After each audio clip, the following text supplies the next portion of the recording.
Oui.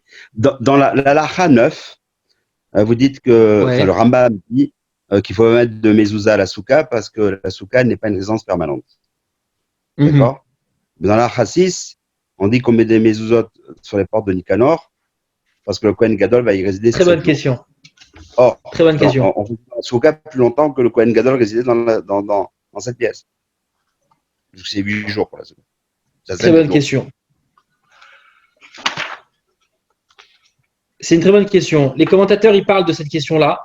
C'est une bonne question. Je n'ai pas la réponse sur moi, mais effectivement, j'avais déjà traité cette question-là au début de l'année dernière, parce que on avait traité un peu les lois de la mezouza.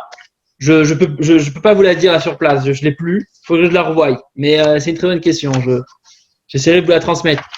S'il y en a qui n'ont pas entendu la question, pourquoi est-ce que pour la mezouza, pour la souka, on considère ça une pièce qui n'est pas une pièce qui est provisoire, précaire. Donc, on ne fixe pas la mezouza sur la porte de la souka.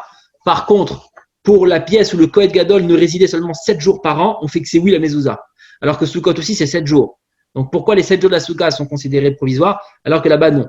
Juste pour répondre, si je ne me trompe pas, la réponse, elle est simplement que ce n'est pas qu'une question de temps dans lequel on réside dans la pièce. Dans les deux, c'est vrai qu'il y a 7 jours.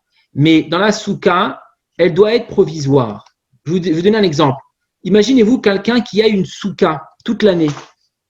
Quelqu'un qui n'a pas démonté de la souka. Disons qu'il habite dans un endroit qui fait un peu chaud et il se sert de sa souka en tant que pergola toute l'année. Et ça arrive, Sukkot, il se dit « Ah, j'ai pas besoin de consommer ma souka. » Mais sa souka, elle n'est pas valide.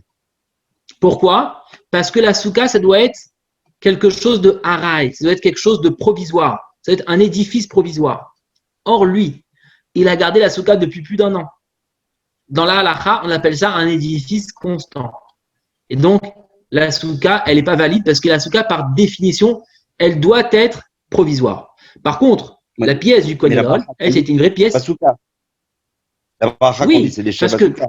J'aurais dit dans la souka. Oui, parce que les sages disent que pendant la fête de Sukkot, on doit vivre principalement dans la souka. Donc en Israël, etc., il y en a qui dorment dans la souka en général. Et on doit vivre accessoirement dans sa propre maison. Mais cela ne change pas que la souka, elle doit garder le titre d'un édifice provisoire. Quelle est la définition? Si quelqu'un il garde son édifice de la souka pendant toute l'année, sa souka, elle est plus valide. Il ne fait pas le de la souka. Sauf si maintenant, il enlève le toit et il le remet. Donc, si maintenant quelqu'un il a gardé sa pergola, je connais une synagogue en Espagne où ils ont installé une pergola et ils gardent le toit de la souka toute l'année. Mais quand ça arrive Sukkot, ils déroulent le srach, ils enlèvent tout le srach et ils le remettent pour avoir annulé la souka de l'année dernière et reconstruire une souka provisoire. Mais par contre, l'édifice du Kohen, c'était vraiment c'était une vraie pièce, donc elle n'était pas provisoire.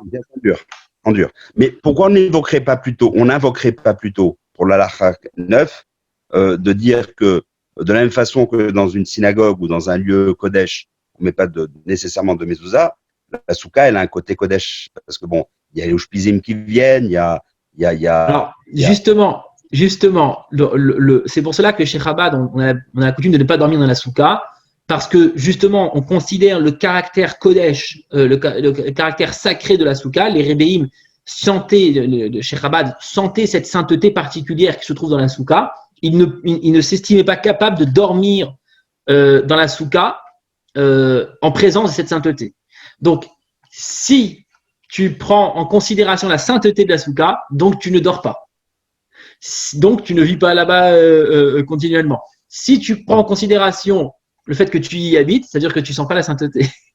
Voilà. Pourquoi tu dis les Shabbat Souka? Donc, il y a un oui, on dit les Shabbat Souka, évidemment. Ce que je veux dire, c'est qu'à partir du moment où c'est une pièce dans laquelle tu dors, pour quelqu'un en Israël qui dort dans la souka, tu ne peux plus considérer ça comme une pièce kadosh. Vous savez, dans une synagogue, on n'a pas le droit de dormir, ni dans le temple, ni dans le Beth Midrash. Donc, on peut pas. C'est vrai que c'est à titre sacré, mais elle n'est pas sacrée comme une synagogue ou autre. Parce qu'il y a quand même un côté, profondément sacré dans la souka, parce que c'est, on sait que c'est l'une des 2 seules mitzvot que l'on fait avec le corps entier, comme quand on rentre dans un mikvé, on rentre dans une souka, quoi. C'est tout le corps. C'est sûr. C'est pour cela que nous, on ne dort pas dans la souka, parce que les Rebbeim sentaient ce caractère sacré. Mais pour quelqu'un qui dort dans la souka, donc il accomplit donc la halakha strictement parlant, il ne prend pas en considération le fait que la souka est sacrée, puisqu'il dort. Bien sûr. Donc, il n'y a plus la question. Merci. Voilà. Bonsoir, Rav. Une petite question. C'est un peu délicat parce que ça concerne la Kedusha des Mezuzot. Il y a une question qui me turlupine, c'est que vous parliez de, bon, bien sûr qu'on ne met pas de Mezuzot aux toilettes via la Touma, etc., que ça représente, et les impuretés. Mais il y a quelque chose que je ne comprends pas quand on compare aux Mezuzot qu'on met dans la chambre. La chambre du couple, où il y a bien sûr des relations entre le mari et son épouse. Bien sûr, on ne parle pas de relations hors nida, bien sûr, des relations normales qui sont dans la halakha. Est-ce qu'il n'y aurait pas quand même des impuretés, même dans ce cadre-là, et qui ferait que la mezouza, pourquoi elle serait impure de l'autre côté du toilette, c'est-à-dire à la sortie du toilette, et pourquoi elle serait impure elle ne serait pas impure à la sortie de la chambre où il y a cette relation quotidienne? Très très bonne question. Cette question elle est traitée dans la halakha. Le Taz il en parle, le Shach aussi, c'est quelque chose qui est traité longuement dans la halakha. Tout d'abord, je tiens à préciser quelque chose. On ne peut pas comparer la relation entre un homme et son épouse et chas v'shalom, enfin les toilettes et les autres choses. Oui, pourquoi? Non, pas seulement moralement, parce que la comparaison, je veux dire, au niveau de la sainteté, au moment de la relation d'un couple, entre l'homme et la femme, donc lorsqu'ils le font dans les règles de la halakha, évidemment, lorsque la femme n'est pas nida, il y a un dévoilement de la sainteté très élevé, qui est présent au moment des rapports, contrairement aux toilettes, les salles de bain, etc.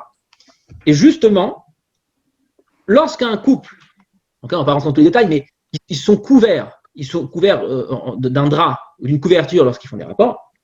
Donc, ils ont le corps couvert. Ok, ils ne sont pas découverts. On n'a tout de même pas le droit d'avoir un livre sacré dans la pièce. Non, je tiens à expliquer. Je continue. Voilà. Comment ça se fait? Parce qu'en fait, il y a une présence de Gdusha tellement forte que cela n'est pas présentable devant un autre livre qui va, soi-disant, comme ça c'est écrit dans la mystique juive, une sorte de jalousie du niveau de Gdusha qui se dévoile. Et donc, pour cela, donc ça c'est juste pour vous expliquer la différence. On ne peut pas comparer la chambre du couple et les toilettes. Au contraire, c'est par sainteté, on peut dire. Ça c'est premièrement. Donc, pour répondre à la question.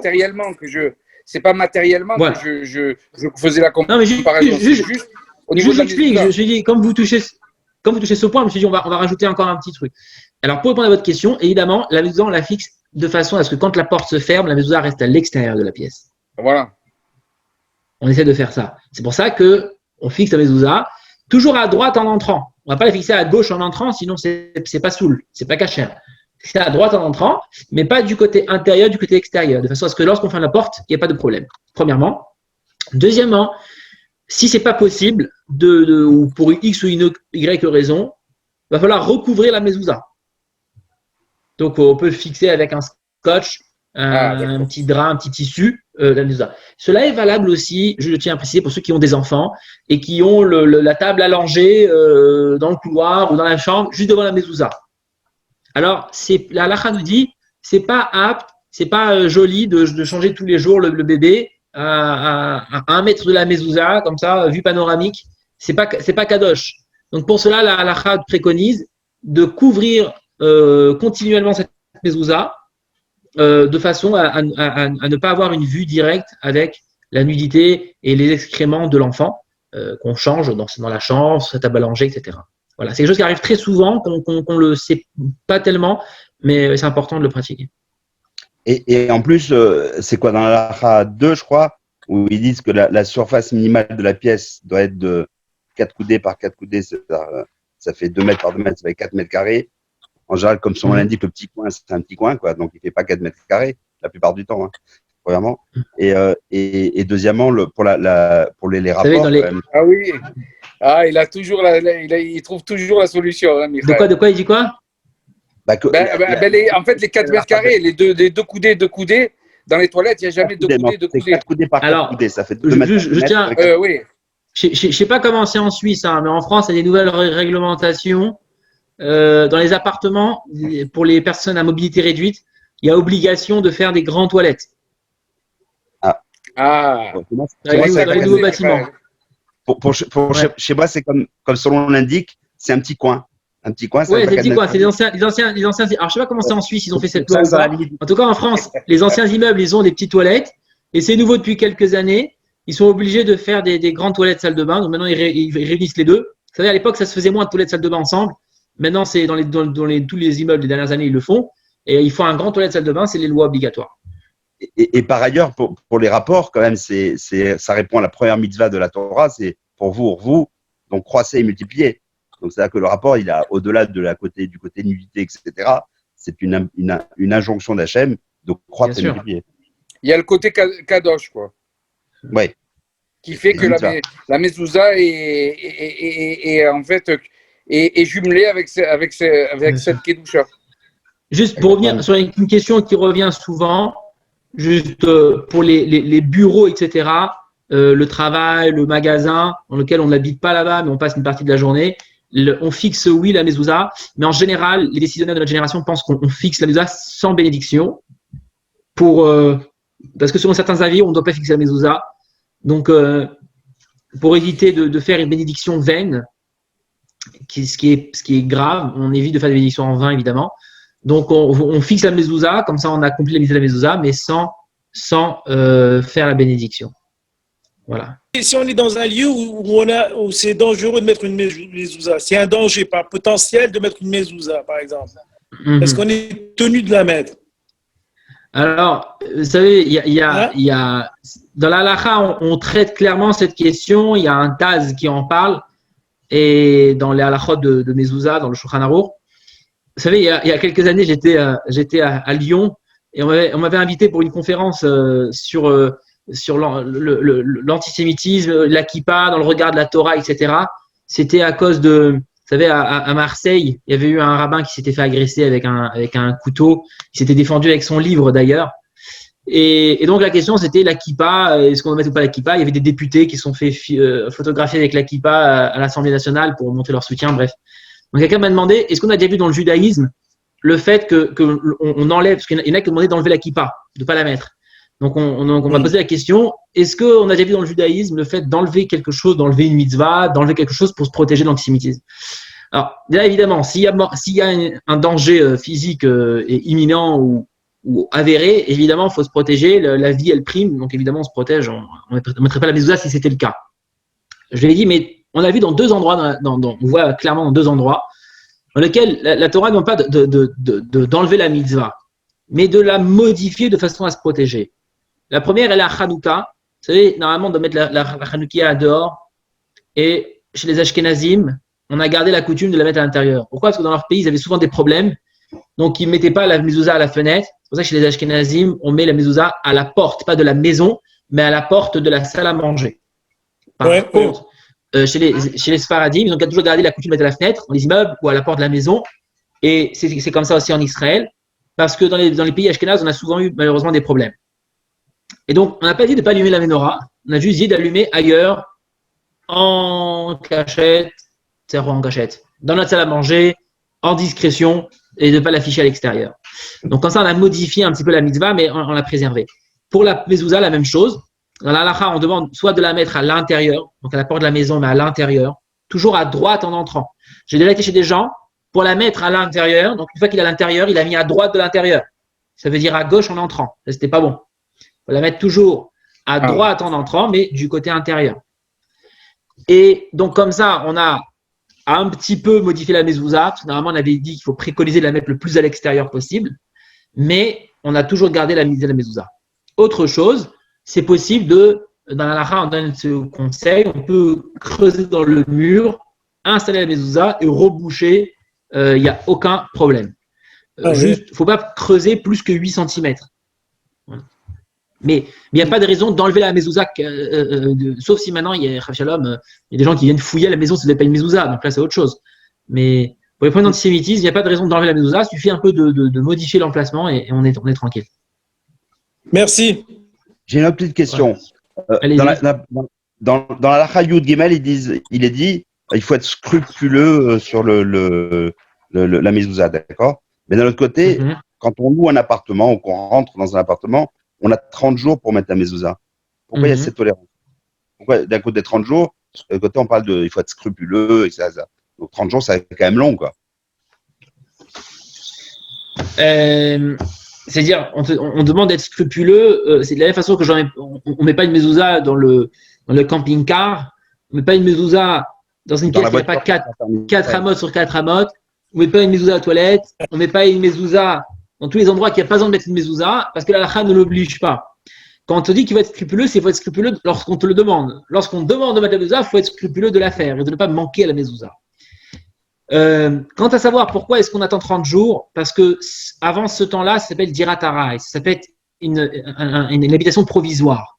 Et donc on a expliqué que comme pour la souka, une habitation provisoire n'a pas besoin d'avoir de mettre la mezouza. Juste, je tiens à préciser que le Rabbi Lubavitch préconise de mettre la mezouza lorsque l'on achète une maison, on loue définitivement une maison pour y vivre. On n'est pas là provisoirement, on est là pour tout le temps. Donc de mettre la mezouza pour les 30 premiers jours, sans bénédiction, parce qu'on n'a pas l'obligation extrême. Mais encore une fois, comme vous le dites, pour être plus pointilleux, on va mettre la mezouza pour les 30 premiers jours, parce qu'on compte y vivre de manière fixe.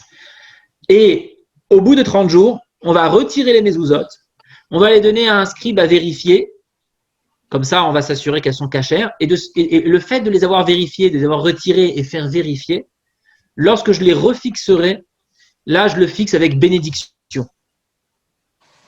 Je les fixe, après les 30 jours, je les fixe pour la période dite fixe de la halakha, on va remettre les mezuzot sur les portes. Donc pour les 30 premiers jours, dans les cas où c'est un appartement ou une maison qu'on nous prend pour y vivre, c'est bien de mettre la mezouza sans bénédiction pour les 30 premiers jours, évidemment. Une question corollaire.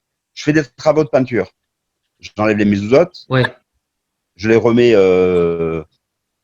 Avec ou sans bénédiction? Sans bénédiction. Alors, il y a un délai. Si je remets, par exemple, je suis parti, j'ai fait faire des travaux, je reviens 2 mois plus tard. J'enlève les mezuzot, je remets 2 mois plus tard. Ou bien le peintre peint et au bout de 4-5 jours, je mets les mezuzot. À quel moment il faut refaire la bracha?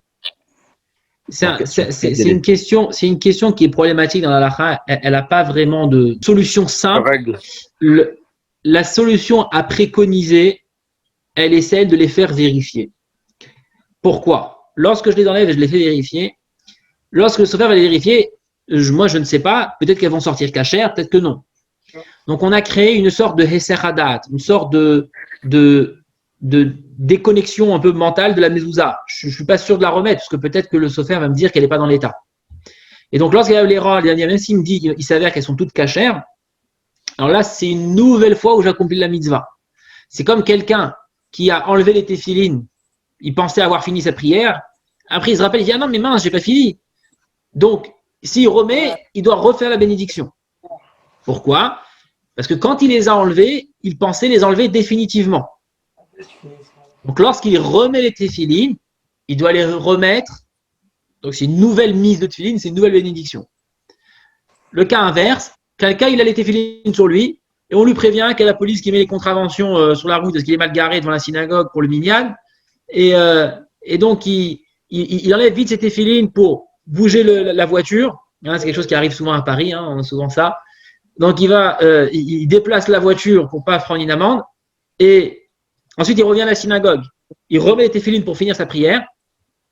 Il ne refait pas la bénédiction parce qu'il les a enlevés dans l'intention de les remettre quelques temps après. Donc les mezuzot, c'est le même problème. Quel que soit l'intervalle de temps?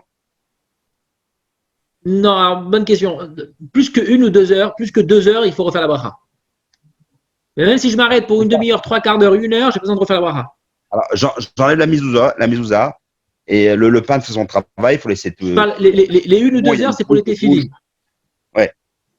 Les 1 ou 2 heures, c'est pour les téphilines. Pour la mezouza, il n'y a pas de temps. Donc la question sur la mezouza, c'est quoi? C'est si j'enlève et quand est-ce que je dois refaire la bracha? Quand est-ce que je me rends à nouveau astreint de refaire la bénédiction? Le jour même, le lendemain, 1 semaine, 10 jours. C'est quelque chose qui n'est pas établi dans la halakha, qui est resté dans le flou.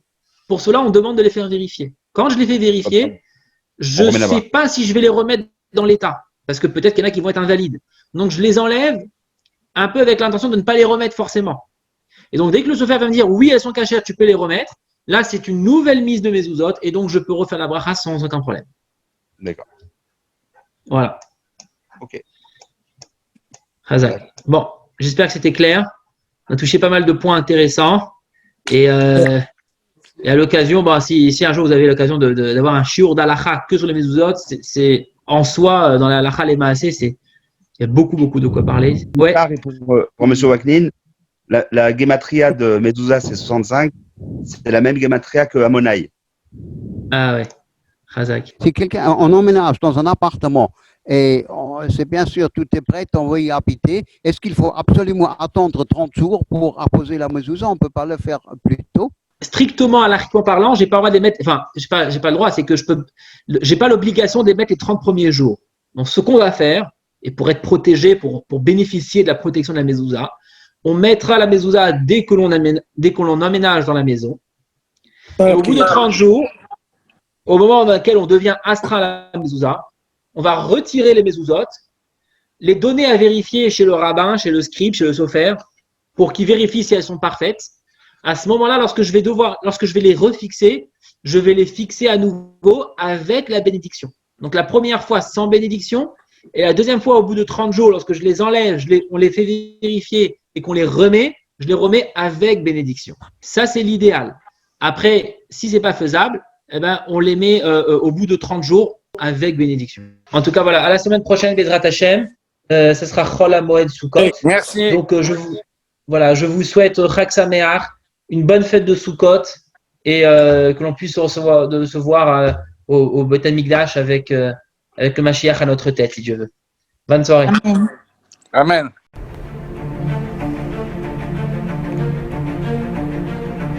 Et si connaître toute la Torah était possible, plongez-vous dans les joyaux de la Torah. Étude du Rambam, le Maïmonide, cours de qualité par des rabbins francophones aux 4 coins du globe. Un chapitre chaque jour, à raison de 20 minutes, pour finir en moins de 3 ans l'apprentissage de la Torah. Relevez le challenge, tous les soirs en direct à 20h30 ou 21h30 heure israélienne. Nos cours sont accessibles à tout moment, YouTube, Facebook et sur notre site torah24.com.